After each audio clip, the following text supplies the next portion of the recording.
लग्नाच्या काही दिवसानंतर जसं मुलबाळ होतात तसं कपल्स हे कंप्लेंट घेऊन येतात की पहिल्यासारखं सेक्स करताना किंवा इंटरकोर्स करताना तेवढा प्लेजर मिळत नाही आहे. जनरली फिमेल्समध्ये वजनल कॅव्हिटी जी असते ती काही हार्मोनल चेंजेसमुळे किंवा चाइल्ड बर्थमुळे ती लूज पडायला सुरुवात होते over a period of time. म्हणजे साधारणतः 35 नंतर ते साधारणतः 50 वयामधून त्याची जी इलास्टिसिटी असते वजनल वॉलची ती कमी कमी होत जाते आणि त्याच्यामुळे ती वजनाला लूज पडते. त्याच्यामुळे इंटरकोर्स केल्यावर तेवढा संबंध येत नाही आणि त्याच्यामुळे तो प्लेजर येत नाही. यासाठी काही नॉन सर्जिकल उपचार आपल्याकडे आहेत. एक उपचार आहे हायफू. हायफूचा लॉंग फॉर्म आहे हाय इंटेन्सिटी फोकस अल्ट्रासाऊंड.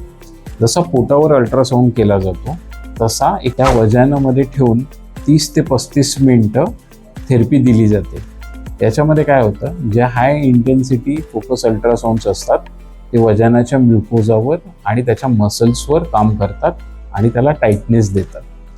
साधारणतः एक सेशन 15 ते 30 मिनिटाचं असतं आणि दर महिन्याला तुम्हाला या सेशनसाठी व्हिजिट करावं लागते. ही एक नॉन सर्जिकल मेथड आहे आणि त्याचा इफेक्ट जो असतो तो 2 वर्षापर्यंत राहतो. त्याच्यानंतर मेंटेनन्स थेरपी केली जाते.